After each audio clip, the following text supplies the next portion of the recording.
Good morning, everyone. My name is MightyStream. Today is March 25th, and we are going to do the Just for Today in a meditation together. I want to greet you this morning and tell you good morning. It's Friday. I am so excited that it's Friday, even though I know there's tons more work that needs to be done before Monday.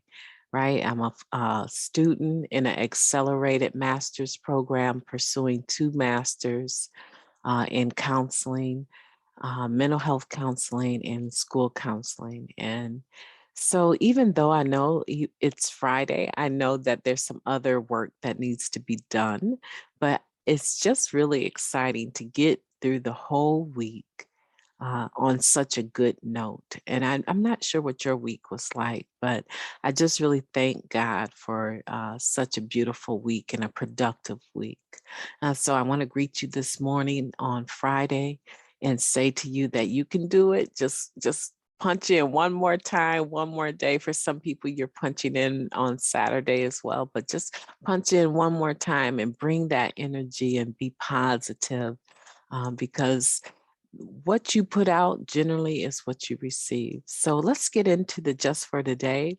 I did pull it up, and I tell you the truth, I really, I really don't know what I saw.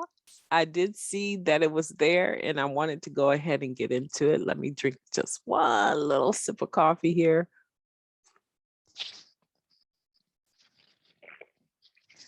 That's wonderful. Did I show you guys my new cup? I don't know if you can see that there. A little sister there with her afro and a ray of sun around her. I really like that. Yeah, she's got her hands up in a prayer symbol. And this sunflower is made up of butterflies. You really can't see the yellow side there, but those are butterflies. Isn't that something? Okay. Hood Recovery Services is bringing to you Hope Offered on Demand. You can reach me at recoveryofhope21@gmail.com. I am hoping to hear from everyone today. That would be so exciting. Send me an email and tell me what's going on in your life so that we can plot your way through, navigate your way through. This is an initiative brought to you by Hope Through Navigation, so we can navigate your way through in a hopeful manner, right? So let's look at it. March 25th, I can't, but we can. From the isolation of addiction, we find a fellowship of people with a common bond. Our faith, strength, and hope come from people sharing their recovery. Basic text, page 98. Admit no weakness, conceal all shortcomings, deny every failure, go it alone. That was the creed many of us followed. We denied that we were powerless over our addiction, that our lives had become unmanageable, despite all evidence to the contrary. Many of us would not surrender without the assurance there was something worth surrendering to. Many of us took our first step only when we had evidence that addicts could recover in Narcotics Anonymous. In NA, we find others who've been in the same predicament with the same needs who found tools that work for them. These addicts are willing to share those tools with us and give us the emotional support we need as we learn to use them. Recovering addicts know how important the help of others can be because they've been given that help themselves. When we become a part of Narcotics Anonymous, we join a society of addicts like ourselves, a group of people a group of people who know that we help one another recover. I like that. Let me reread it though. When we become a part of Narcotics Anonymous, we join a society of addicts like ourselves, a group of people who know that we help one another recover. Solid. Just for today, I will join in the bond of recovery. I will find the experience, strength, and hope I need in the fellowship of Narcotics Anonymous. I like that. I can't, but we can. And the basic text, page 98, says, from the isolation of our addiction, we find a fellowship of people with a common bond. Our faith, strength, and hope come from people sharing their recovery. I'll tell you why I like that. I like that because I think the ideal that a man is an island, or that self-sufficiency is going to work. Self-sufficiency works to a certain point, and that is not the same as being fully self-supporting, right? When we talk about being fully self-supporting in the spirit of the tradition, we're talking about the financial piece of it. However, this ideal that self-sufficiency will work is a lie. And the basic text says that self-sufficiency is a lie. There's something about the therapeutic value of one addict helping another being without parallel.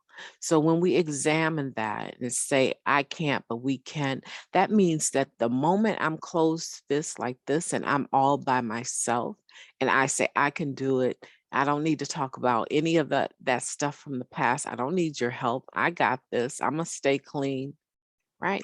The minute you make that judgment and that decision, you've already begun to fail.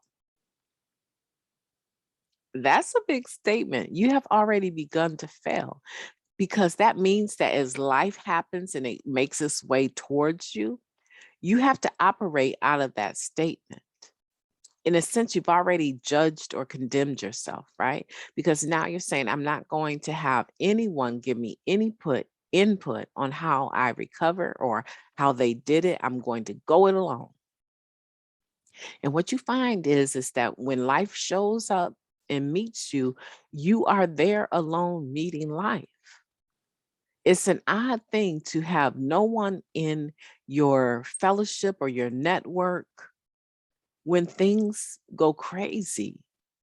You've already condemned yourself to failure, because now you're backed up into a corner that you cannot get out of clean. You can't get out of it. Either you're going to pick up a behavior or you're going to pick up a drug or a drink, right? Because now you're facing that all by yourself. Now, do some people self-will and make it through, and then they come running into the rooms and I need your help. Oh my goodness, right? Yeah, there's a lot of that, obviously. There's always exceptions, right? Especially when I'm talking, there's always exceptions, because I'm looking for the experience that I can use to drive home the point. And the point is that it's much easier. It's much easier to do it together than to do it by yourself, right? Because we're each other's eyes and ears. So if me and my girl, we're in a situation and we're talking about how we react to men, and both of us are married, how do we react to men that approach us in the fellowship, and we're both married? And we're both married to, I wouldn't say non-addicts, but we're married to people that no longer are involved with the NA fellowship on any level. And they haven't needed a meeting or wanted to make a meeting in years. They don't have a sponsor. They're not writing the steps. They are operating as though, the only thing that they really ever needed was to just get clean. And from there, they developed businesses and became very influential businessmen. Okay, so a lot of the times if I'm at an event, my husband is not with me, right? My husband isn't with me and hasn't been with me. I can't really tell you the last time he made, when I graduated with my associate's degree, he came to a Sunday night candlelight meeting. That was the last time that he encountered the recovery world, right?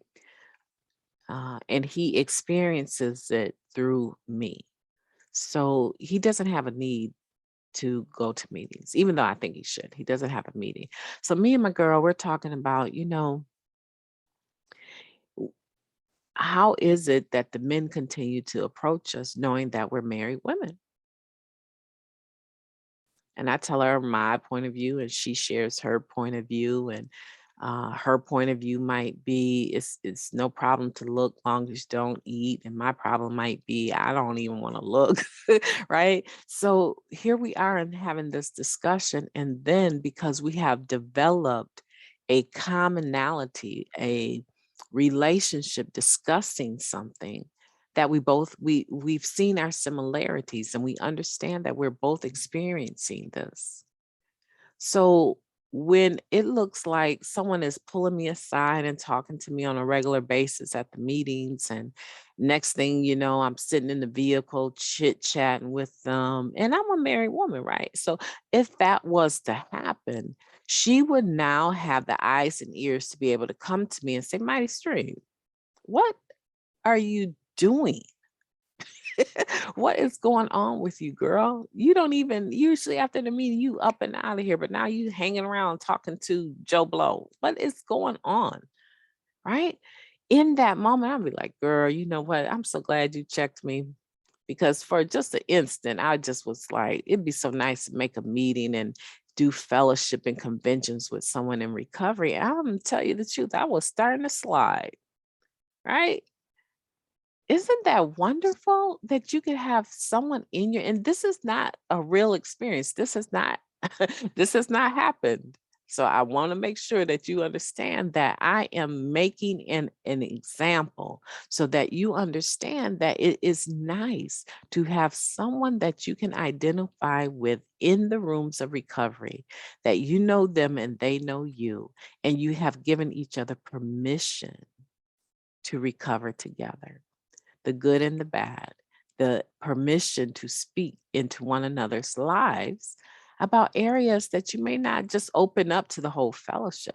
That's just one small example of I can't, but we can.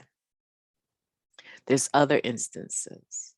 And you know what those instances are. You know the instances that you keep really close to your heart, and maybe you don't talk about them because there's a sense of if I don't mention it, or if I don't bring it up, or if I don't acknowledge it, that means that if I fall into that behavior, there's no one to check me, right? And that is still operating alone. You don't have to broadcast. There's some people go to meetings, they broadcast all of their business, right? And the people listening to them for during however long they have to share are wondering, the people that you're talking about, they actually make meetings. And so now we know all of their business, right? You just broke their anonymity trying to set yourself free. There's a way to share, right? So I'm not saying that you're going to come to the tables and pour everything out on the tables, but it sure would be nice if we could develop a network within the fellowship of people that believe in us, have faith in us, and that we believe in, have faith in, that we can turn to and just say, you know what, I don't need a lot. I just need a vent. I just need a vent.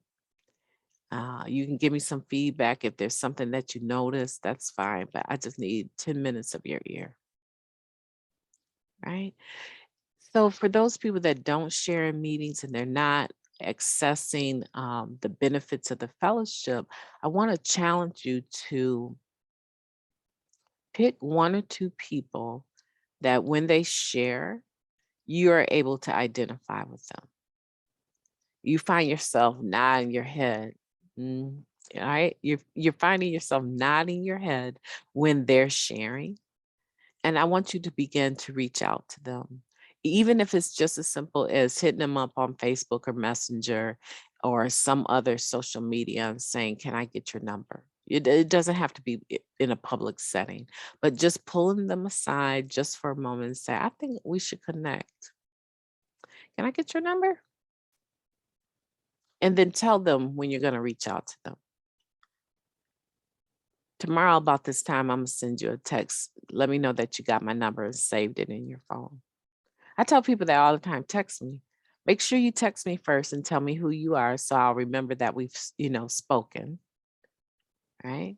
Don't just call me randomly because I gave you my number. I need for you to text me and tell me who you are so I can save the number and I will call you.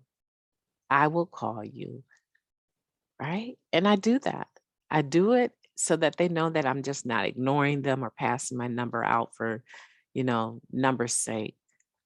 But I like to establish that rapport. And then after that, tell them when you're going to text them, contact them, and just say, you know what? I was wondering if you had a few minutes we can talk. There was something you shared last week in that meeting I can totally identify, and I just want to see what you think. You're putting yourself in a position now to receive. You don't have to have all the answers, or you may have the answer, and you just need to voice it and see what someone else thinks. I think we save each other. We help each other. We help each other recover because we understand one another. And I hope that this has been a fruitful meditation for you. I did not open with the serenity prayer, but let's close with the serenity prayer. Okay, let's do that now. God, grant us the serenity to accept the things we cannot change, the courage to change the things that we can, and the wisdom to know the difference. That's amazing. Awesome. You have a beautiful day. It's been good to be with you, and have a great Friday and a great weekend. Talk to you later.